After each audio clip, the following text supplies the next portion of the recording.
Сегодня я расскажу об одной из наших самых больших ошибок при планировании, которая в итоге стоила нам почти шестизначную сумму.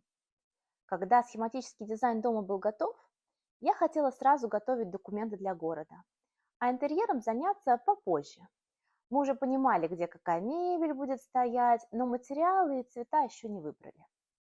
Наши архитекторы, которые также занимались дизайном, убедили нас, что нужно увидеть проект целиком, чтобы не упустить детали, которые способны повлиять на конструкцию. Мы впервые работали с дизайнерами и решили им довериться. Так начался долгий процесс ожидания. Созвоны, обсуждения и бесконечный выбор правильного оттенка черного из 5 возможных. Дизайнеры подготовили 3D-рендеринг, который в целом дал общее представление, как все будет выглядеть. Но детали оказались неточными, а цвета далекими от выбранных материалов.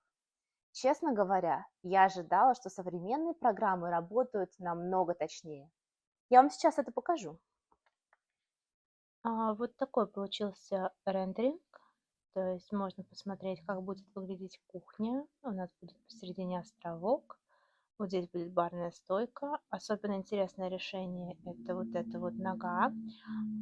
Барная стойка получается очень длинная, поэтому внутри необходимо будет сделать железный стержень, чтобы она все не рухнула. Ну и балки, от которых мы не можем избавиться, да, мы пытаемся сделать какое-то дизайнерское решение здесь. Цвета совсем не отображают то, что мы выбирали, плюс рендеринг нечеткий, например, потолок у нас будет совсем не белый, а настоящего деревянного цвета. Ну и вообще как бы материалы не похожи на то, что есть. Можно вот так перемещаться, посмотреть, как будет выглядеть оно вот здесь вот примерно. Будет у нас новое окно. Вот это будет стенка, в которой мы потом строим аквариум. Можно посмотреть другие комнаты. Это наша с мужем спальня. Она более темная, также с выходом на бэк-ярд. И ванная. Не знаю, кто это. Надеюсь, после ремонта никого чужого в нашей ванной не будет. В ванной особенно интересно, что у нас будут скайлайты один здесь и один в душе. То есть будет натуральный свет, должно быть очень красиво. Когда интерьер был утвержден, архитекторы завершили документы для пермита.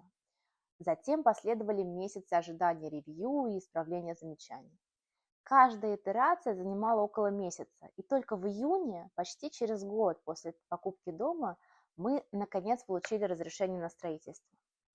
Когда строители начали работу и подготовили опалубку под фундамент, мы поняли, что что-то пошло не так.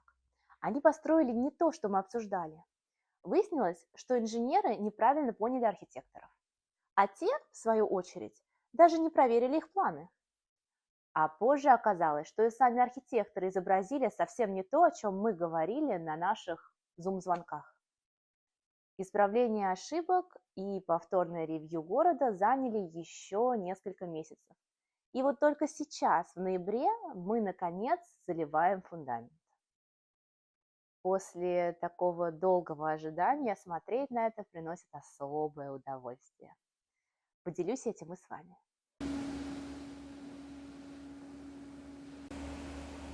Бетономешалка приехала к нам в 7 утра, но, несмотря на такую рань, я не могла пропустить такое событие. Я даже потащила своих маленьких детей на это посмотреть, потому что мне кажется, что это воспоминание, которое останется на всю жизнь. Как бетономешалка заливает фундамент твоего дома.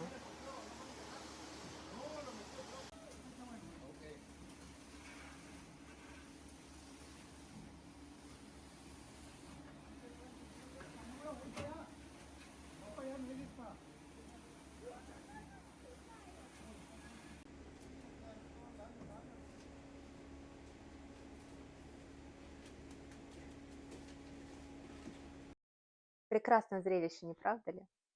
Однако эта задержка полностью сбила наш график. Когда начался сезон дождей, дом стоял с открытой крышей, и чтобы защитить его, пришлось установить огромный тент, металлическую конструкцию, покрытую водонепроницаемым материалом.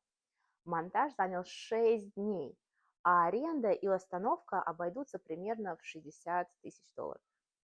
Если бы мы не тормозили процесс из-за интерьера и сами внимательно проверили планы, то этих расходов можно было бы избежать. Мой урок. Никому нельзя доверять на 100%. Все нужно проверять самостоятельно, даже без экспертизы. ChatGPT в помощь. Теперь я лично просматриваю все схемы, от пожарных спринклеров и кондиционеров до разводки электрики. Так что если меня когда-нибудь уволят, я смогу пойти работать прорабом. Шучу, конечно. Еще слишком много всего, чего я не знаю.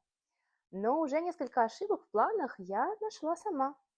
И надеюсь, это поможет нам избежать новых проблем. Я пока не решила, о чем вам рассказать в следующий раз. Могу рассказать об установке солнечных панелей и замене электрического щитка. Или о том, как установить потолочные кондиционеры и не сойти с ума. Напишите в комментариях, что вам больше интересно.